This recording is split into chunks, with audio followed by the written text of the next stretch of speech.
Even though this is technically assignment number 2 because it's a title sequence, we're just going to pretend that this one doesn't really exist as an assignment. Okay, so it'll be assignment 1 is page transitions, and assignment 2 will be whatever the next assignment is. Okay, just for numbering purposes.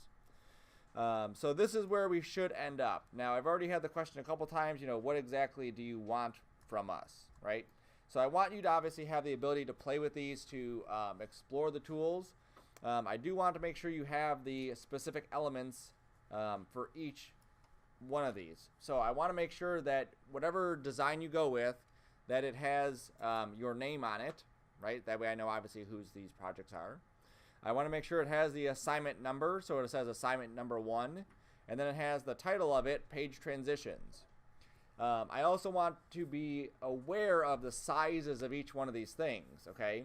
So where it says assignment number 1, in this class we're not going to have 10,000 assignments, so the space allotted right here is perfect. I don't need to worry about going further than that. That's pretty much as big as that area is going to get. Where it says page transitions, if I skip to our first day handout, which is here, there, and there. Okay, page transitions is here. Character scorecards is probably the longest one, maybe. But we could actually shorten that to just CHAR, scorecards, or scorecards itself. Yeah, projector box, we could just leave that. Okay, so the idea with that is that I just want to make sure that obviously whatever room I've left there would fit all of them.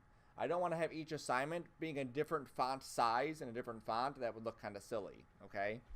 And these are basically for this class. This is never something that you would go out and put in your demo reel. Here's assignment 1, what we did, assignment 2, what we did, assignment 3. These are just for us in the class so we know exactly what we're looking at, okay? So we have the name, the number, and the assignment title.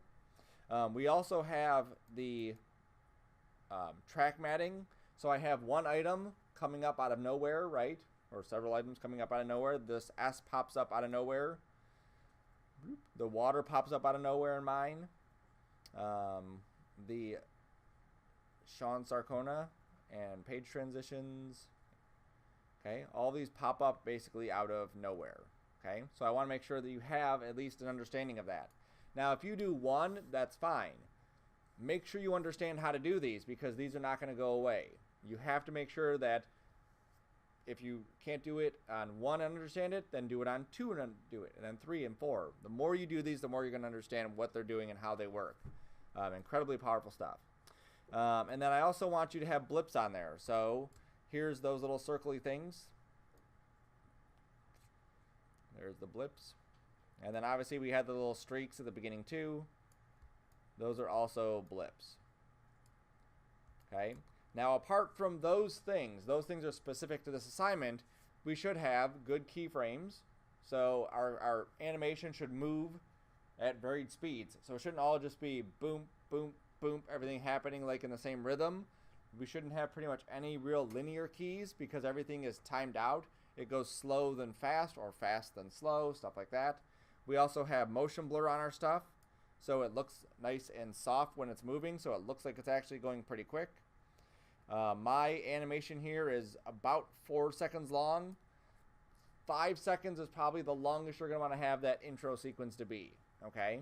If you have something specific you want a little bit longer, I would say make a longer one, but then cut it so that we have just like a little bumper that's that long, okay? You can use the longer one for other stuff if you desire. Cool. All right. Okay. So what we're going to do now is we're going to take this and I'm going to apply it to actually my page transition one. Before I get into doing that, I'm going to first save this and then save this as.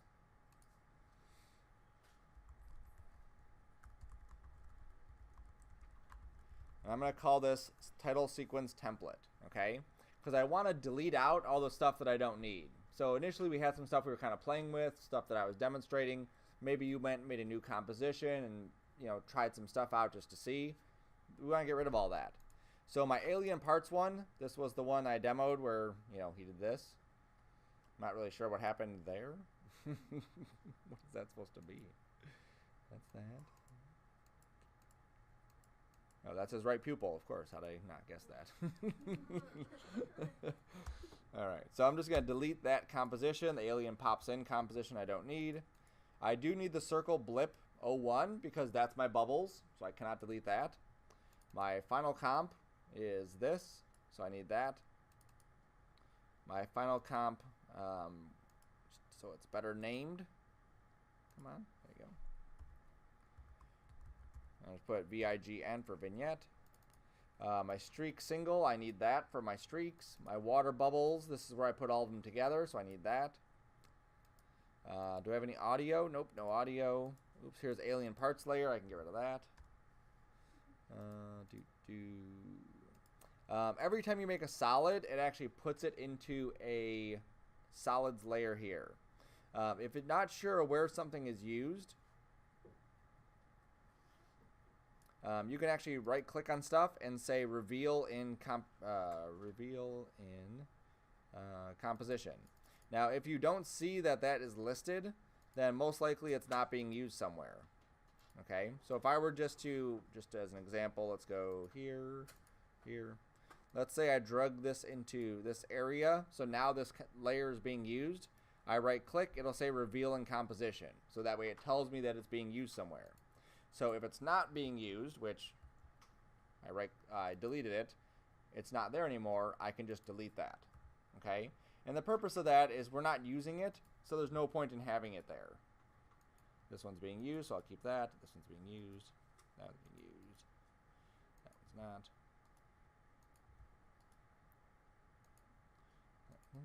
That one is. Okay. And nothing in stills. Okay, so now this is as clean as I'm going to get this. And I don't like this VIGN one. It looks weird. I'm just going to write it out. Vignette. Okay. All right. So I've saved this composition. So now I'm going to go into my page transition project. There's my page transition project. Now, if you'll remember from this, we had 5 different page transitions that we created. You may have created 20 of them. You're going to pick the best 5 at least. If you want to throw in 5 more or 2 more or whatever, throw them in there. Okay? They're short. They shouldn't have an issue. I'm going to make sure that first everything is organized. So I'm just going to grab all my compositions and drop them into the composition area. I'm going to go through and anything that might not be named, like this one here, I'm going to make sure that I name it.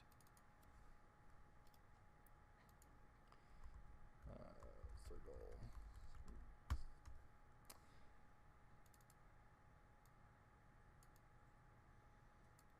All right, there's that one. First go. Yeah, that was just us messing around. If there's something I know I'm not going to use, like this first go one, I'll just delete that. I don't need it. That one's good. That one's good. That one's good. Okay, so all those are good. Okay. Again, I go through, just make sure everything's kind of cleaned up. If there's something not being used, I just want to delete it. Again, it goes to making sure that all your stuff is nice and neat.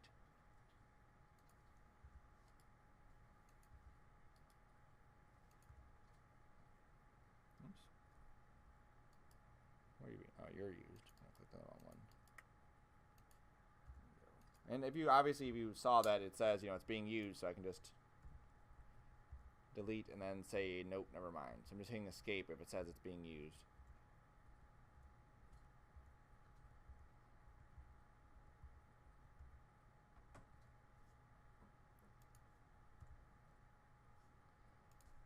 Start a solid. Oops. The other spot we can see is up here. Oops. Used one time. Used one time. Used 13 times. Nothing. And nothing. Okay. So now that's all clean. Sequences, there's nothing. Movies, there's nothing. Compositions, I have stuff. Audio. Artwork. Okay. Cool. So I'm going to save this. I'm going to import that composition, okay? So I can take a project and import a project into a project, right? So I want to import 1900 page transition or title sequence, and then whichever my latest one is. So my latest one is Sarcona title sequence template. That's the one that I just saved as. I deleted all the stuff to clean out the stuff that I don't want, and I'm going to import it as a project. See, there's only one option. There we go. You'll see that it makes a new folder. That way it keeps it nice and organized so you can see exactly where that spot is. Typically I like to leave that there just so it's separated from the rest of the project. And you'll see inside here, here's all of its own folders just like we had in the other one. Okay, so it's keeping it nice and organized. So what I need to do is I need to create a brand new composition that has my title sequence and then each of my page transitions after it. Okay, so you can do this a number of different ways. I'll show you two of the ways that you can do that. Okay, so I know that I'm going to use all of these here, and I know that I'm going to use this one with the vignette. Okay, those are the ones I'm going to use. So if I click this one first, then I control click these in the order I want them to show up, like that. Okay, I could have randomly selected it. And then I drag this onto the new composition button, which is right here. It'll actually create a brand new composition that is exactly the length of all of these plus some. So I'm going to say use the dimensions from any of these because they're all the same size. They should be 960 by 540. That shouldn't be anything different. I'm also going to say sequence layers and do not overlap. Okay. Now this is actually going to make a composition that's bigger than what I need, but then it gives me room to kind of tweak those settings. Okay. So what it should do is put my title sequence and then each one of those that I clicked in like a stair-stepping fashion. Okay. I hit OK. There's my title sequence. And then here's each one of these page transitions in order, right? So I go here, there's my title sequence, right? So what I need to do now is I need to have my title sequence and then page wipe to my first page transition, okay? So this is actually going to be on the bottom, and then each one of these should go in this order. That way, as one comes in, the next one's just going to be on top of it and overwriting it. Oops, I missed that one. Where are you supposed to be? Way up here? There you go. Okay. So, right about here, after it says page transitions, I want this one to come in. So I'm just going to put it right there. I could use my left bracket to snap it right to it. That makes it easier. I can just move it over. It'll snap it.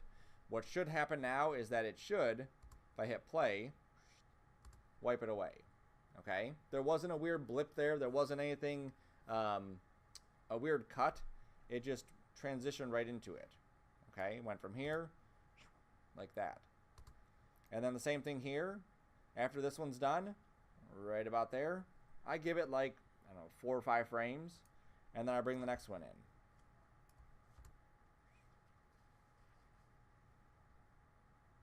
Okay. If I see something's wrong with this one, like I don't like these bars on here, I can just double click it and figure out why I have those bars. I think I may have just, is that the one I added the drop shadow to? I think so.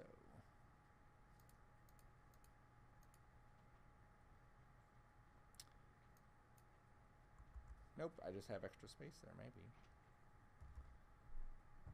No, I do have drop shadow. There we go. So I could adjust different things. So I could leave the drop shadow on here actually and just go to whichever one is on top, which is that one. I want that one. I want this one. All right, this one's going to be on top, so he's going to be way up here. And then I can just add an extra scale in here. So after all of these are scaled out, like that, I can just set a keyframe here, scoot up a little bit, and then scale this out just to cover it up. Remember, we want each one to start with nothing, do its transition, and then go to a solid color or go to something else. Okay, so cool. So that one ends up with a solid color at the end. Okay, so that goes, and then goes like that. A couple more frames later, then I bring in the next one. Okay, there's that. Bring in the next one.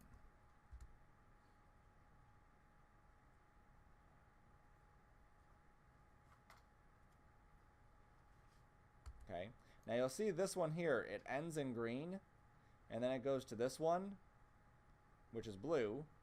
And then if I don't bring the other one in quick enough, you're going to see that it cuts off the end of that one and goes back to that green color, okay? Just because this one is longer than that one. So I should probably do two things. I have to see what the next one's going to be.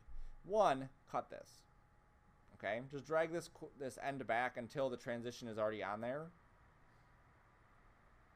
So right about there seems like a good spot. I don't want to pull it back all the way to the beginning, because what I don't want to happen is this, where it goes from this green, and then there's just a flash of red, or pink, or whatever color that is, okay? I want that to be in a good spot, so it looks like it's transitioning from one right to the other. Okay, so once that happens, I'll bring in the next one. Now, if this one doesn't transition before the end of the one below it, I need to extend the one below it so that it covers that area. So I'll hit the play button and see. Oops. And it looks like it did not. So you can see the blue, and all of a sudden the blue just disappears. That doesn't make sense. So I'll go to this one. I'll double click it. I'll go to my composition settings. I'll make it a bit longer, maybe like 2 seconds. I'll make this stretched out. I'll grab all my layers and make them bigger. Okay, just stretching them out so they all go to the end. Realistically, I only need the blue one to do that, but it's fine. Okay, then I come back here, stretch this out. So now that blue should be there until it's done. Cool. There's that. Bring in the last one.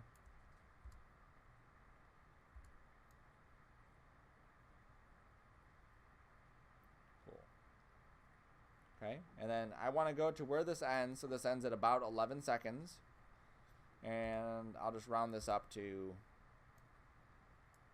about 12 seconds is good. Okay, I shrink my work area.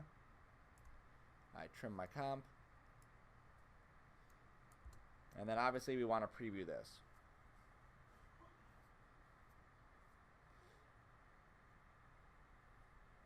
Make sure that it doesn't feel like one of those is on there for too long. Typically what people do is they don't cut them down, and you have one composition that the transition takes a second or 2 seconds, and then there's 3 or 4 seconds of just a solid color. And that's not what we want to show here. This should be pretty quick, one to the other, just like we looked at before.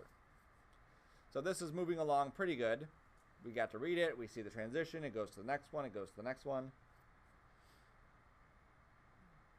I think I'm missing my motion blur on this one, maybe?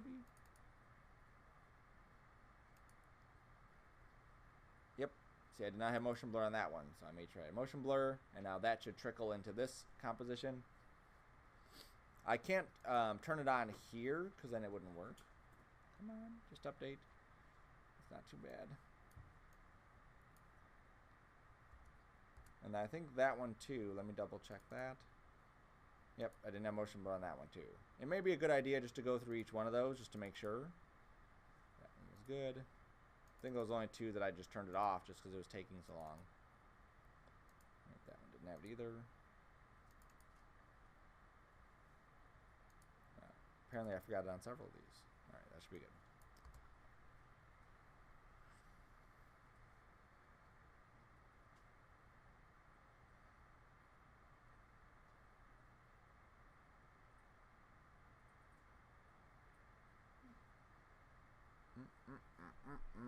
I just decide to stop there. Alright. This is where we go and flush our, or purge our memory and cache. 2 gigs, okay. Alright, so play again and see. Alright, so that's something definitely I want to fix because of my motion blur stuff. This radial one just decided to, like, say it's going to stop there, which is kind of weird.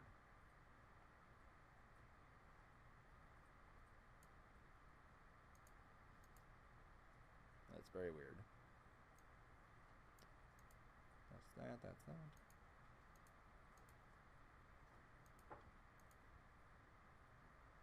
Let me just turn that one off. No, it's still doing it.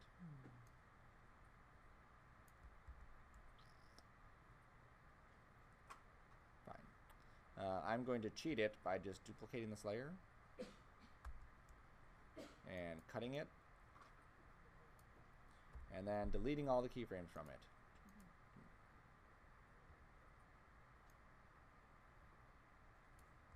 and then scaling it up. There we go.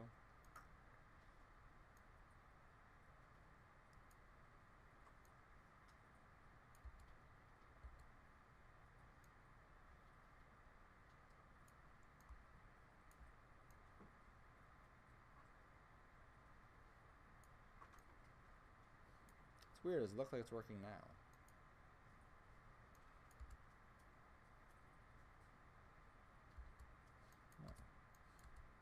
It's right there that's doing it. Why is it doing that? But over here it's fine.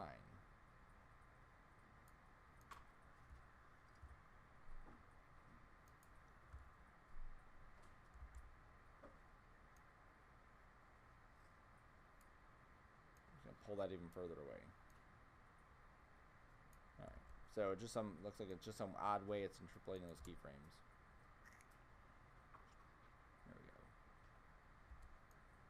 And then this one, I'm assuming it's going to render out just because of its thinking really hard there. Okay. So now that's everything. So now I can go back to my final comp. And then what I need to do is actually make my final movie with this. Okay. So I'm going to go to File. I'm going to go to Export and Add to Render Queue. So this step here is something you will do every single time you get into After Effects and you're making a movie. You want someone to be able to see it. We have to make it into an actual movie that people can view. So this adds it to what's called the render queue. Basically, like, what are the settings for what this is going to look like when it's done? So there's two areas we need to play with. This word lossless is all the compression stuff. And this is on your little cheat sheet too, where it says what kind of compression to use. You're going to choose from this list. You'll choose QuickTime from the format options. And then from this area, you'll go here and choose H.264. I don't have it listed in here because I haven't gotten QuickTime on my computer yet. So from this video codec, you would just find H.264 on this list. I'm just going to leave it at that for now. And then you would hit OK. If you had audio, you would turn your audio on. You would go to the format options for this, and you'd be able to choose audio compression settings. Again, the one on your cheat sheet are the settings to use for that. Output 2, I'm going to click on the name. So this is where it's going to save your file and what it's going to be called. Obviously, we don't want to skip this step because what happens is we skip it, we hit render, we don't know where it ended up. Obviously, we need to have it end up somewhere. 1900 page transitions output, which is our output, and I'm going to call this Sarcona page transition. Okay, so it should save this as a movie. When we're done, we hit the render button. Okay, so what it's going to do now is, before, when we were working in After Effects, it was giving us a preview of everything that was happening in the thing. Now it's actually going to write it out and put it into a QuickTime movie that we could then actually just double click and then play the movie in real time. It doesn't have to calculate any of the stuff. It's basically just like a flattened out version of our animation. So I'll let this thing go. A couple points to look at while we're doing this. Just get bigger. Come on. Nope, whatever. How fast this bar is going is how long it's going to take for that animation to happen, right? So if the bar is moving super slow, it's probably going to take a long time for that animation to get done. If it's going super quick, which some of them will do, it'll happen very quickly. You can actually see down here the elapsed time, 50 seconds, the estimated remaining, 1 minute. These are guesses. It's not like a real number, because if you look at how fast, if you're watching the bar, some of these, it went pretty quick. Like, it just went zip and it was done. Other of these, like this one now, it's going pretty slow. Like, that bar is barely moving. So it may take a minute, it may take 5 minutes, it may take 10 minutes. Okay? So just be aware of that. You can also click this down arrow and it'll actually show you, here's what it's currently working on. Here's how long each frame is taking. So each frame is taking 26 seconds on this one. And then here is the free space on my drive. Here's the estimated final file size for this specific video. Okay. If you notice that your file size is bigger than, I would say, 100 or 200 megabytes, you've done something wrong. Okay, it should be most likely under 100. That's typically like a good range for everything we're going to be doing in this class, under 100 megabytes. So if you see that your final file size is over 100 megabytes, I would definitely check it out. Usually what happens is people choose QuickTime from the first menu, but they don't choose H.264 from the second menu. They leave it at animation, and animation will give you like a gigabyte size file, and it's ridiculous. Your file type should be a .mov. That's a QuickTime file. It's an MOV file. Okay. If it comes out as an AVI, you've done something wrong. Just go back to that area. I'm going to. Let's just wait for this thing to finish. All right. So that will be that piece. When you turn your stuff in, the way it's going to happen is I'm going to come around to each station, and you're going to show me your folder structure so I can see that your folders are nice and organized. Hopefully, unlike me, you have several iterations of files that you've been working on. Mine automatically backs up to my backup server, so I don't have to worry about losing my file. If I do lose my file, I can go automatically get a backup. Most of you don't have that.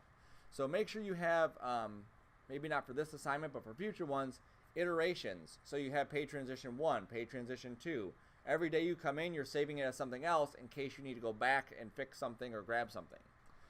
So I'll look at your folder structure, I'll look at your file, make sure it's named correctly and all that. You'll show me your movie. Typically that's going to be good enough, okay? Sometimes I will want to see your actual After Effects project just to make sure that what I'm seeing in the movie is what's supposed to be there. Sometimes your keyframes are just hard to see if they are easing correctly, if there is some speed transitions.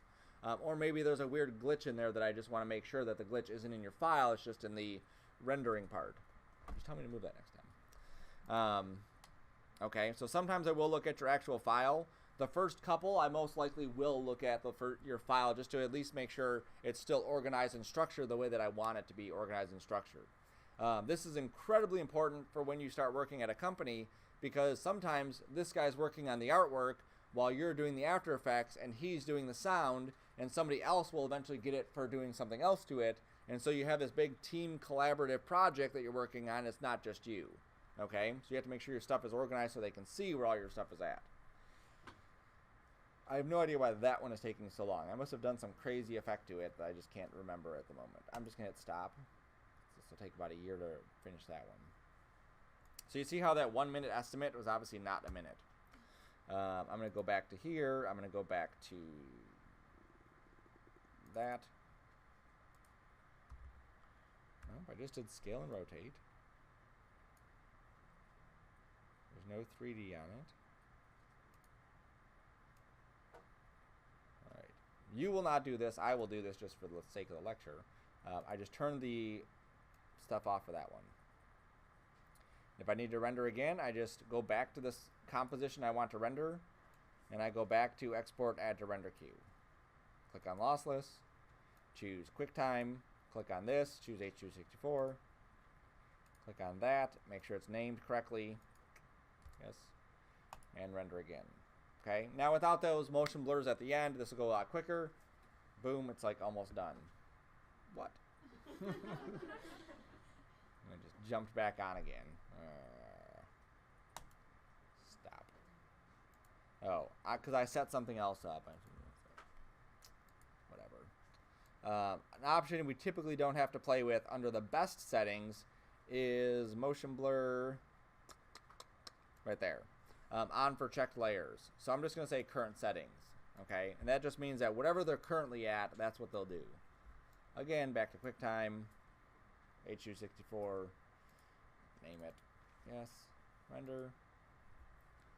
Okay, now the reason this is going so quick, every time we hit the play button, it actually saves it into the memory, okay? So the first time that it went through, it was saving those files into the memory.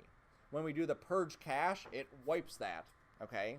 So if there is some issue and you purge the cache, it may take longer to render out. But then if you have to re-render it like this, it obviously went a lot quicker than it did the first time. Alright, so now inside my output, there's the movie. So if I double click it, it'll open it up, hopefully. Oh, not in here. Because I used not H.264, some other one, it doesn't want to open it up in VLC. It probably will open it up in GoPro or something.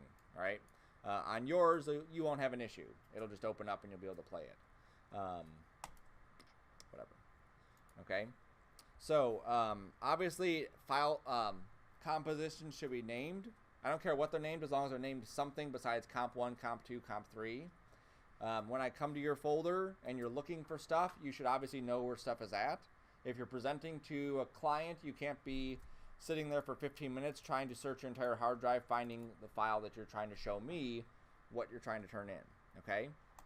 Now, when we take this for assignment number 2, which is, what was assignment number 2? Titles, is that the one, the other one, lower third. Okay. So when you do lower third, it's going to be the same thing. You're going to do your lower third. When you're ready to turn it in, you'll import that title sequence template into it. You'll change the name. Okay. When this gets imported, it's editable. So I can go into this final comp vignette. I can go to this. Okay. There's obviously the wrong wording here. It shouldn't say page transition, right? So I'll go into final comp. And all I have to do is just retype this. So I would say lower thirds. And then this one is now assignment number. We're just going to call the next assignment number 2. Even though it's number 3, we'll call it number 2. And you'll see that all of our animation still works. Okay? I don't have to redo any of that animation. It's simply a matter of just going back, typing in those new words, adjusting it. And now when we put it onto our lower thirds, this will happen, right? I'll go through it again when I go through the lower thirds, just how to bring that in again, but just so you can see what the process is going to be, that's what it's going to be. So for character scorecard, same thing. Assignment number 3, assignment number 4, 5, 6, 7, 8, and 9. 9 assignments. Crazy.